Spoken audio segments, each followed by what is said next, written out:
das apresentações do Seminário Internacional, eles não conseguiram nenhum palestrante, eles mesmos, que defendesse a limite de tolerância para o benzeno. Né? Porque não tem. O que eles trouxeram é aquela discussão que a gente já discutiu ontem. Os palestrantes falaram em risco aceitável.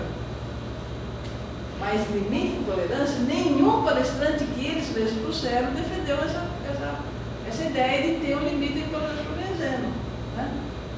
Então ficou nesse passo, quer dizer, eles ficaram sem argumentos para continuar discutindo a volta do limite de tolerância, que no seminário que eles próprios organizaram, ninguém defendeu isso, e a gente acha que não tem mesmo. Não é que a gente acha, a evidência científica mostra que não tem limite de tolerância. Né? É a Organização Mundial da Saúde que está falando isso, não somos nós que estamos falando. Então estamos nesse passo, essa discussão acabou. 2013 foi um ano pesadíssimo, que a gente ficou discutindo essa coisa, quase que acabou a Comissão Nacional. Em 2013 foi o ano que aposentou o Luiz Sérgio, fez aquela nota técnica falando que da área de risco, toda a área da empresa que tem benzeno na área de risco, isso teve um impasse, quase acabou a Comissão Nacional de 2013. Aí, para não acabar, em 2014 nós resolvemos fazer estudos mais leves, né? Então discutimos mudança do indicador biológico, que é um pouquinho, mas está mais ou menos consensado. Discutimos aquela norma de cadastramento e descadastramento, que também já estava encaminhada. Né? Então a gente nesse ano não discutiu nenhum assunto polêmico, senão a comissão ia acabar, porque a gente não está tendo acordo nisso. Agora, esse ano, a gente tinha 4 reuniões marcadas, o governo teve um corte de verba absurdo no começo do ano, né? Por causa dessa reestruturação, e a gente não teve condição de manter as 4 reuniões. Então, nós não tivemos reunião em março já, da Comissão Nacional estava previsto, por causa da verba do governo. Vamos ter agora em dia 10, 11, 12 agora de junho, em São Paulo, né? Todos estão convidados a participar das ações que são abertas. Acho que é só 11 à tarde que é fechado, mas no dia 11 à tarde vai ter uma palestra que os trabalhadores estão organizando, estão querendo, né, fazer a palestra de uma pessoa para falar sobre o ultra-high, para ver as limitações do ultra-high, como é que usa, tá? Bem interessante, se alguém quiser participar, vai ser na Funda Centro, precisa de inscrição, é só chegar lá. E no dia 13 tem a plenária da Comissão Nacional, que é livre também, participação. Então, onde a gente discute o que foi discutido na reunião ordinária, vê o que cada comissão está fazendo, regional, e discute assuntos que vão aparecendo. Tá? E vamos ter outra reunião em setembro, provavelmente. A gente veio para Tepar em setembro? Não, ou era Mexilhão ou Recap novamente, né? Porque eram é uma refinaria, né? Então acho que é Recap. Não está definido direito ainda, não está muito certo ainda em setembro. Não, tinha uma. Tinha a plataforma de Mexilhão, estava nessa. Ah, Mexilhão, a plataforma, isso. Então a gente estava tentando visitar a plataforma, mas aí é muito mais restrito, né? Porque a plataforma é muito mais difícil de locomoção, é muito menos gente e tal, então não está fechado ainda. E a última reunião vai ser em Brasília esse ano, sem visita. Enfim, por conta de contenção de verba, por conta de um monte de coisa. Então a situação da Comissão Nacional está nesse pé. Mas a gente pretende, nessa próxima reunião, já fazer uma proposta de reestruturação, né? Até na filosofia da NR15 hoje, que é deixar para a NR15 enxuta, só com as condições de salubridade ou não, e colocar todas as medidas de controle na NR9, como anexo da NR9. Tá? Quer começar?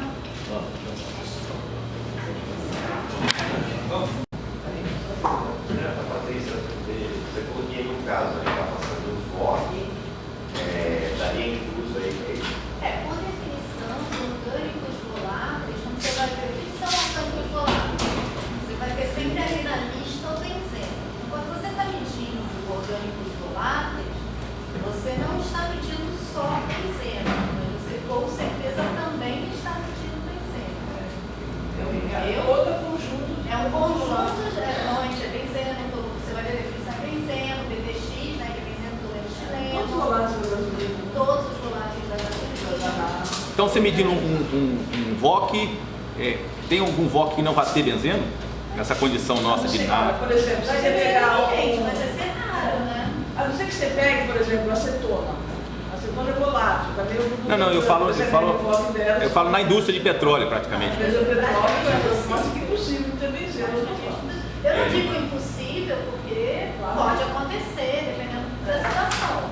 Mas eu diria que com 99% de certeza, Numa você indústria de metindo no petróleo, óleo não ter volátil, benzeno você no vai estar óleo. metindo benzeno também. Muito difícil. Outra coisa que eu comentar que eu achei bacana, né? O programa de monitoramento, né, de emissões positivas, vocês estão falando sobre isso, né? Eu vi na internet, né? Muitos trabalhos, né, sendo feitos de outras, de petroquímicas, tudo estrangeiro, né? E eles usam, para isso, que a gente pensa, poxa, é muito caro isso. Sabe o que eles usam? Você conhece, né? O FLIR, aquele equipamento de infravermelho. Ele tem isso. Então eles vão lá, levantam, fazem como comentou, né? O pessoal pega um ponto mais alto, tem uma emissão maior, e pela filmagem eles fazem controle. Pode procurar na net, você vai achar. Várias É empresas. uma das utilizações. Essas câmaras que a gente fez, né, pastor João Figurinha, elas também têm isso, elas ajudam a identificar ponto de emissão fugitiva maior, menor, pequenas rachaduras, vazamentos, até melhor até do que ponto fixo. Você já pode dar uma panorâmica e você pega várias situações de contaminação. É uma forma. Um detalhe em relação a custo, né? A Petrobras tem essa câmera. Tem. Você sabe, né? Quer dizer, então não haveria custo algum, entendeu? Perfeito. Para cumprir o programa. Ok. Só que aí, né? Não mede, ela Não é. Identifica você. Mas ela qualitativamente, ela mostra se é pequenininho ou é grande. Entendeu? Ela não vai ficar quantos de ppm, mas ela fica muito nítido se é um vazamento pequenininho ou se é um vazamento grande, que é uma mancha, a nuvem é muito bonita. De fato, né? Mas Eu aí tive- realmente limitação. Sim. eu estive lá, de fato, ela tinha um programa de emissões fugitivas no verdadeiro, ela tinha, tentar resgatar como era isso, e inclusive, né, imagina nos nossos tanques, né, de teto flutuante, quanto não emana, a gente tem filmagem disso, né, vocês viram, né, sendo quebrado e tal, e ali, ó, é um negócio impressionante, né, vocês já viram a filmagem, isso tudo tem. Lá nos nossos tanques saindo do pedaço. Os nossos eu nunca vi. Eu já vi de fora assim, mas dos nossos tanques eu nunca vi. Não, de fora, né? Ah, sei. De fora. E na época até da Câmara GB, o Martins, ele solicitou o apoio do pessoal da empresa, se não me engano da Six, que tem a câmera, e eles vieram aqui no terminal fazer. Então não é nossa, é da empresa. No nosso que você fala, Petrobras, o equipamento. Eu digo, a Petrobras. nós temos a Petrobras. não, a Petrobras tem. Eu digo, a empresa seria outros colegas da Petrobras, lá da Six. Outro setor. Six Outro é setor. Six é lá em São xisto. Mateus. Xisto. Eles vieram aqui e fizeram essa verificação lá no tanque 11. Específico 11, né?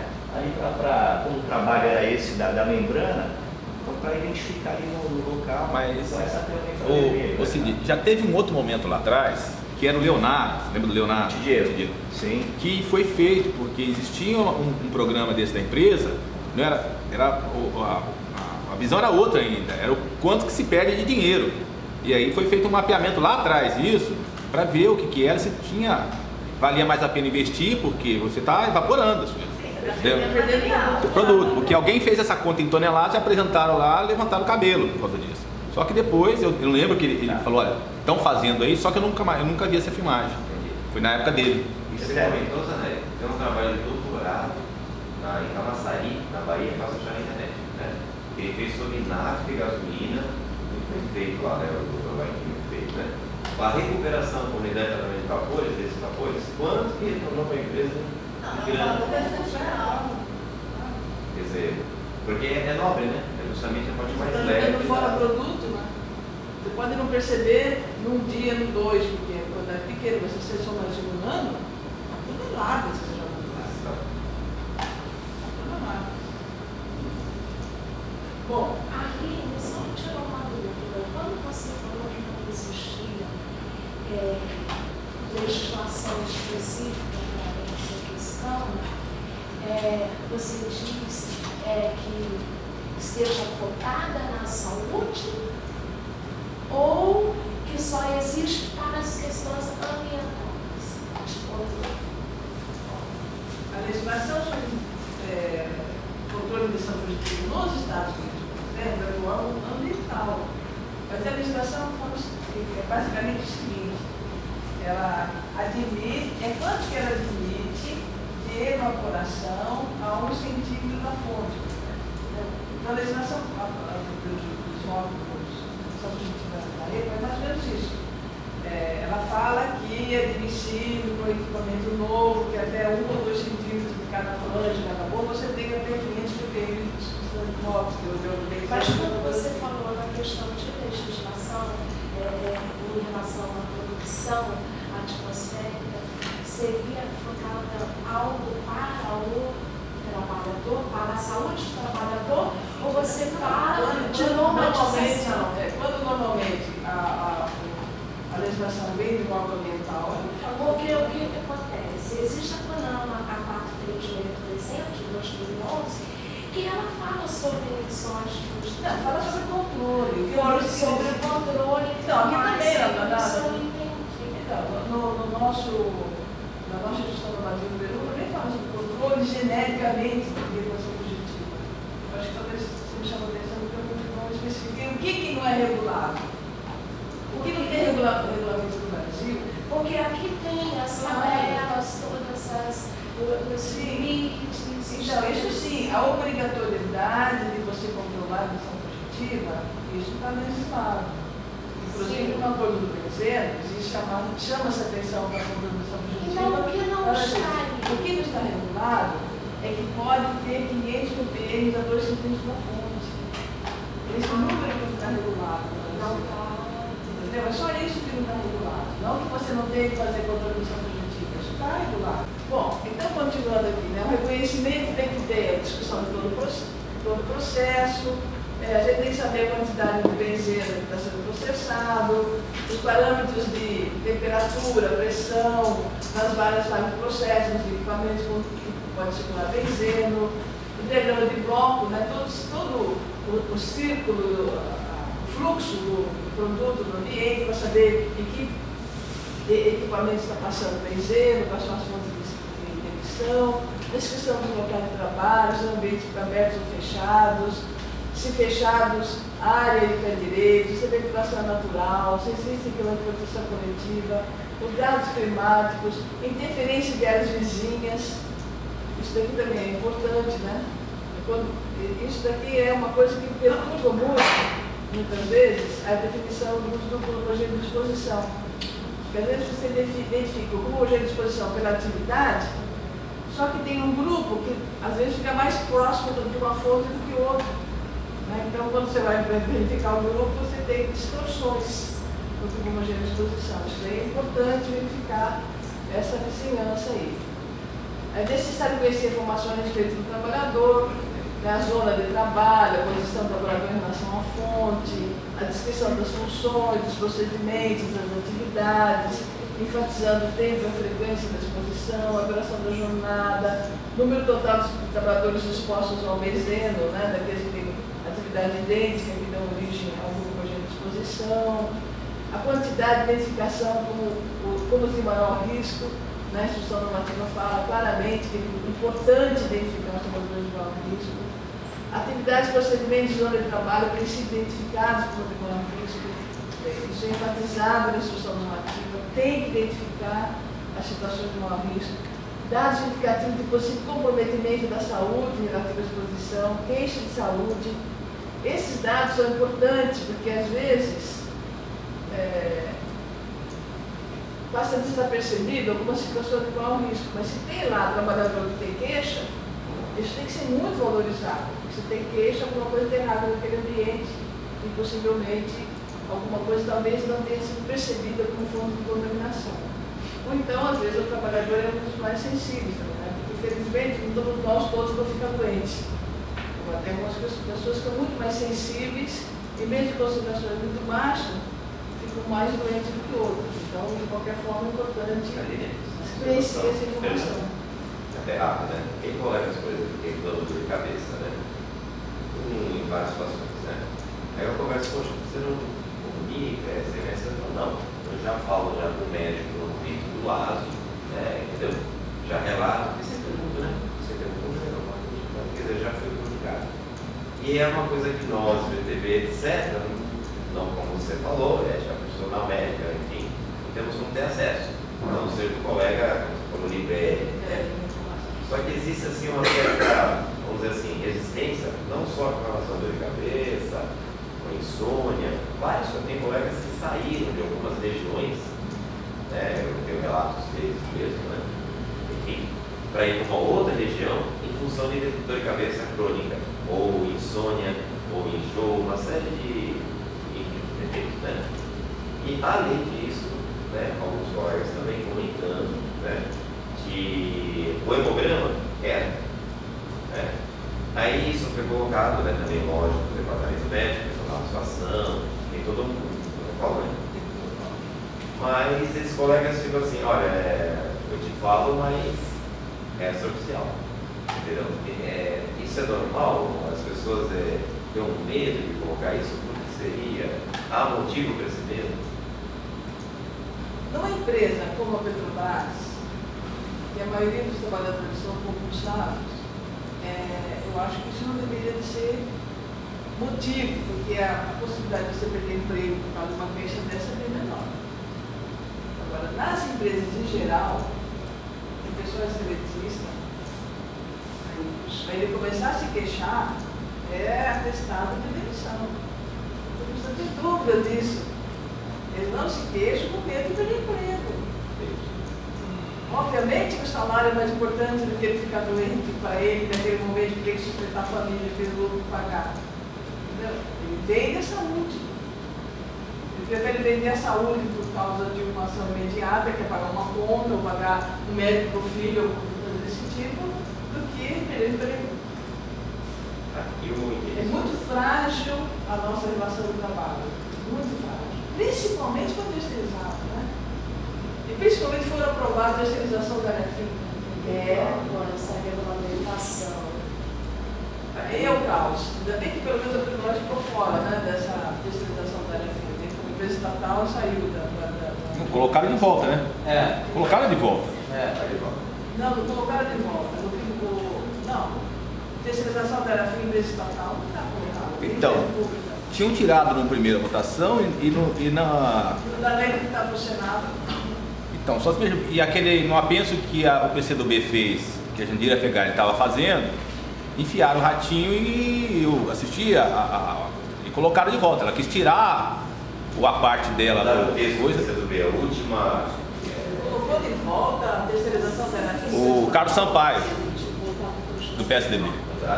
Alegando que não ia, o pessoal queria tirar o destaque. O destaque era do PCdoB, que era para proteger. Eles enfiaram nesse destaque e voltaram com tudo. Você imagina a terceirização também da área FIM, que ela implica que o setor jurídico está falando de pejotização. Quer dizer, cada profissional fazer a sua empresa, né? Ter o CNPJ e ser contratado como CNPJ. Pejotização. Nesse caso, quem vai declarar para o cliente? Acaba CIPA, e você não vai ter o número de trabalhadores suficiente para fazer CIPA. Quem vai querer participar? Né? Porque a pessoa não é contratada direto, então você acaba CIPA, acaba queixa, não vai precisar mais de SMS, nada. Porque é funcionário. Uns 3, 4 anos atrás, a moda era falar que a CLT estava ultrapassada, obsoleta. Precisava flexibilizar a CLT. Quando saiu no cargo e não conseguiu passar, aí mudaram para a nova etapa, que é a terceirização. Aí estão tentando passar, aí não consegue, que vai mudar o conceito de atividade fim. Não, isso é catastrófico para o nosso trabalho. Se é complicado em cima disso que ele está falando, da pessoa começar a ter queixas e não ficar só falando para os colegas, não conta para ninguém, né? Imagina com essa terceirização não geral e restrita. Né? Tem que pensar muito bem nisso, inclusive porque a questão do saúde trabalhador 70% dos acidentes de trabalho hoje são pessoas terceirizadas, porque elas são pessoas que têm salário mais baixo, menos proteção social, menos salário, menos departamento médico, menos produção de alimentação, menos capacitação para o trabalho. Muito complicado. Voltando aqui ao reconhecimento, é necessário conhecer as informações referentes à avaliação pré-existente, como a gente tinha falado, né? Você conhecer avaliações pré-existentes ajuda você a reconhecer melhor as situações de mau risco, equipamento de produção individual para recomendar precisa dessa informação. Outras informações também poderão ser utilizadas de modo orientativo para ajudar na definição da estratégia de avaliação, né, da monitoramento. Procurar resultados de concentração de benzeno no ar obtidos em processos comparáveis. Né? Então, por exemplo, a gente discute isso muito no imposto de gasolina. O pessoal quer o que quer, fazer avaliação ambiental tudo de custo de gasolina. Eu acho isso inútil. Se existe N trabalhos na literatura fazendo avaliação ambiental de gasolina em uma montanha de atividades, que são muito parecidas com a rotina de qualquer frentista. Por que você ficar gastando dinheiro em fazer avaliação ambiental, tem que fazer medida de controle? Certo? Então é isso. Se você já tem trabalhos comparáveis, a não ser que seja um acidente, a não ser que seja uma atividade nova, um acidente que você precisa monitorar para saber quando limpou o ambiente para a pessoa voltar. Tem situações que realmente precisa fazer, né? Mas várias delas já têm valores obtidos antes. Então tem que ter esse controle. O que a gente vai fazer a avaliação ambiental de uma torneira pingando? Tem que fechar a torneira. Né? Não adianta ficar gastando em fazer a avaliação ambiental. Verificar os possíveis cálculos matemáticos de dispersão de benzeno no ar. Existe hoje alguns softwares, né, que fazem isso. Você pode pegar a quantidade de benzeno que está evaporando, a direção dos ventos, temperatura que o vento vai para lá, enfim, isso ajuda bastante. E aí, se estabelece estratégia de amostragem. Olha o que é estratégia de amostragem. Você tem que estudar o método de coleta de amostra no ar, a duração da coleta e do tempo, as técnicas de coleta, o número mínimo de resultados exigidos, a distribuição das amostras no tempo, as quais devem ser aleatórias, a realização do diagnóstico inicial para poder ter ideia de concentrações ambientais, para poder saturar os equipamentos, a metodologia analítica, tudo isso faz parte da estratégia. Né? O que é método de coleta? Método de coleta é assim, você coleta a amostra pessoal, que aí você vê a expressão ocupacional, ou se é a amostra diária. A duração, avaliação de turnos de 6 ou 8 horas, ou avaliação de exposição de curta ou instantânea. O que as normas de higiene de trabalho recomendam é que para atividades normais, homogêneas ao longo do dia, se o trabalhador trabalha num laboratório, o ambiente dele é mais ou menos o mesmo o dia inteiro. Né? Então você pode coletar amostras 70% da jornada. Porque você pode extrapolar o resto do tempo para aquele tempo que você monitorou. Agora, um trabalhador que não tem ponto fixo, é complicado você avaliar só 70% da jornada. Porque pode ser que no final da jornada, justamente, é o momento que ele vai fazer uma coleta de amostra, é o momento que ele vai fazer uma drenagem. Aí você perde esse momento e o resultado está comprometido. Então a gente tem que ter esse bom senso também na hora de saber quanto tempo da jornada você tem que monitorar. Você pode estar perdendo justamente uma equipe, a não ser que você tenha certeza que você, no fim do dia, ele vai fazer alguma coisa que não comprometa a média do tempo. Posso fazer só uma consideração ali? Comentou de bom senso, né? E outra em relação à questão dos postos de gasolina, você externalizou a tua opinião em relação a toda, né, ao processo, à necessidade. Eu gostaria de saber a tua opinião, né? Vocês. No terminal, aqui em Suachão, a gente tem uma atividade, uma operação, que a nossa atividade fim é receber produtos da SEAP dos navios. Pois bem, então desde, se eu não me engano, 2008 ou 7, os acompanhamentos? Eu acho que 8. 8. Então desde 2008, foi definido que o SMS aqui do PEBAC, ele irá acompanhar as atividades de descarga, nafta e gasolina, e carga, nafta e gasolina. Acompanhar onde? Foram definidos 5 pontos: casa de controle, manifold, Dolphin tal, 5 pontos. Onde o técnico do SMS, de hora em hora, ele vai fazendo esse circuito com um aparelho, tá certo? E vai anotando. Instantâneo. Então vai lá com o aparelho por raio, mediu o VOC, deu VOC, tá, vai, troca um porra, benzeiro, mediu tal, e vai anotando.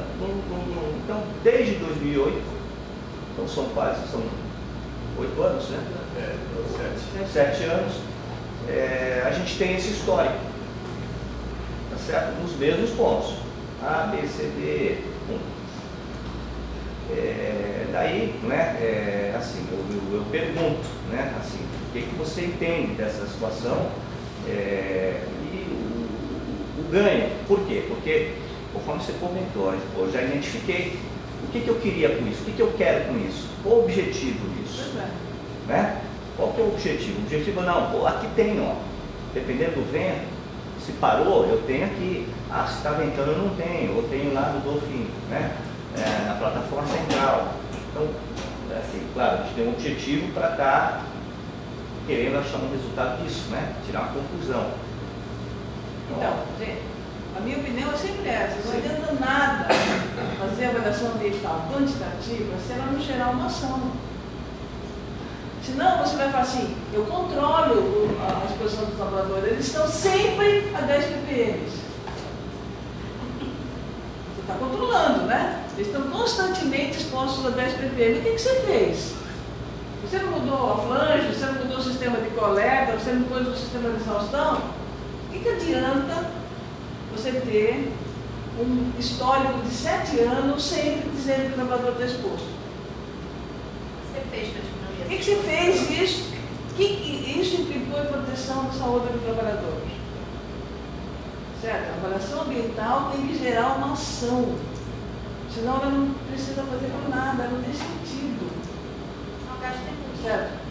Mesmo que a ação seja ótimo, está controlado, o ambiente está em 5 ppbs, então maravilha, não precisa fazer nada. Essa é a ação que tem que fazer. Agora, se deu alto, se deu um valor que é considerado importante, tem que gerar uma ação.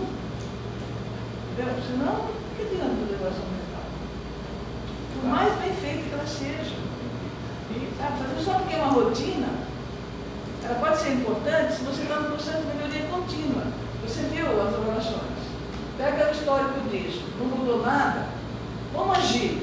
Vamos estabelecer uma franja melhor, sei lá, eu não conheço exatamente como é o processo todo de carregamento e descarregamento de navio, mas pelo pouco que eu vi, uma vez que eu fui ver um terminal desse, estava parado. Então eu vi que tem aqueles braços enormes, né, que são conectados tanto no navio quanto no sistema de coleta que vai depois do tanque. Aquele momento de conexão, geralmente são momentos de grande exposição, porque normalmente os dutos estão sujos, né? De desconexão, então pior ainda, porque aí com certeza está suja. Mas o que você fez? Você, no mínimo, o trabalhador, naquele momento, ele tem que estar, se não tem proteção coletiva, no mínimo, ele tem que usar um trabalho de proteção ambiental apropriado.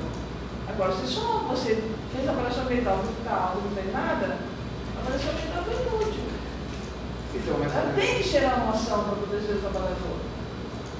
mas nesse caso aí, nós não estamos falando de avaliação ambiental.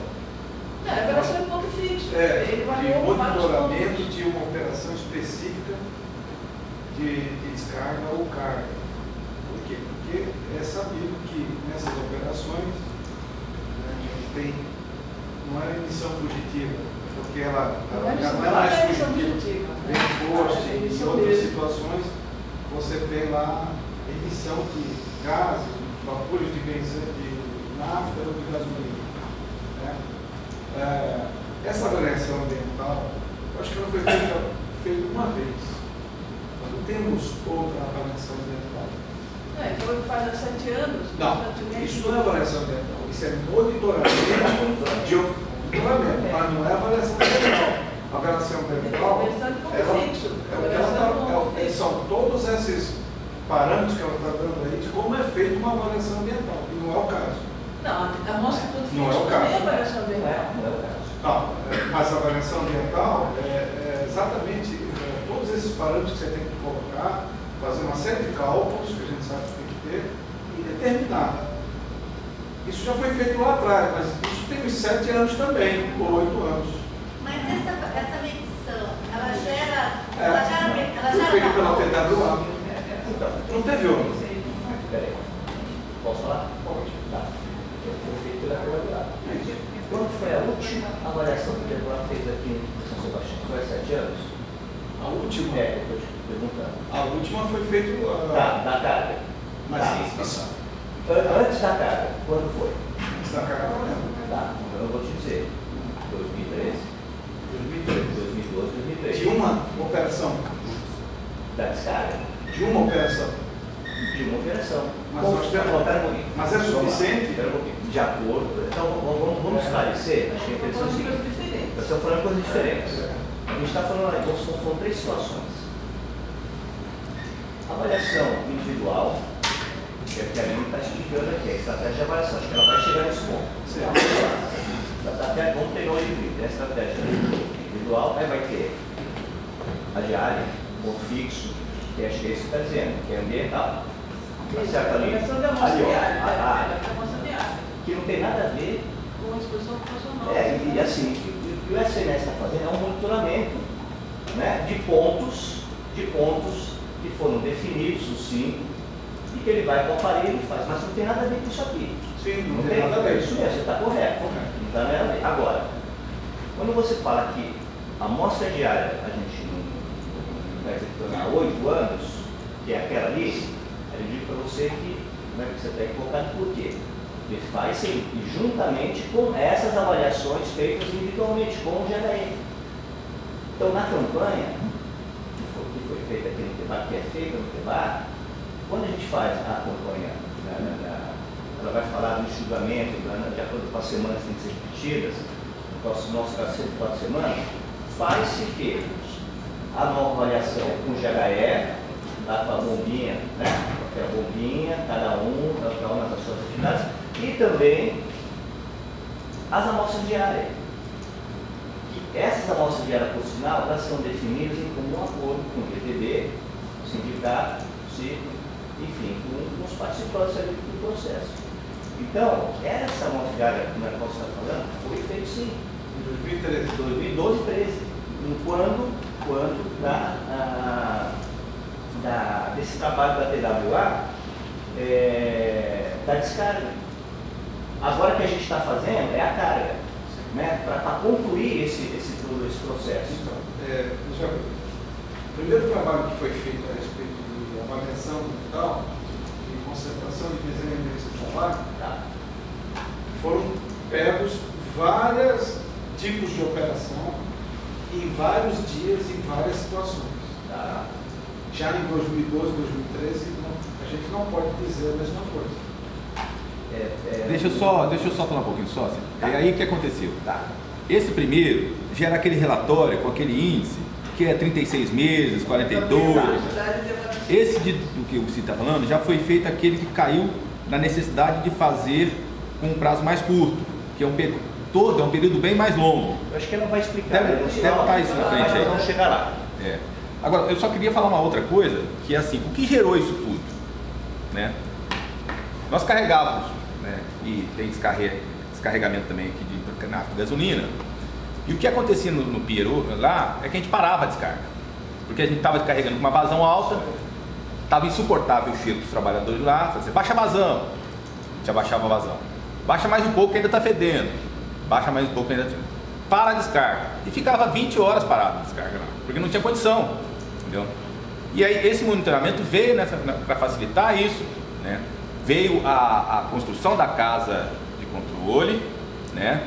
Nós começamos a reduzir vazão, limitar a vazão de operação, porque não tinha condição de operar com vazões altas, porque a emanação dos ventos postos do navio é uma coisa absurda, né? Por isso da linha de retorno de vapor é essencial no nosso ponto de vista, e teve a melhora de fato na casa de controle com esse programa, esse equipamento que foi instalado. Mas ainda continuamos tendo, mesmo com essas vazões reduzidas, apontando os problemas de acusar VOC absurdamente e benzeno, que não é esse benzeno que agora nós estamos sabendo que tem essa diferencial, mas para a gente é bem limitada.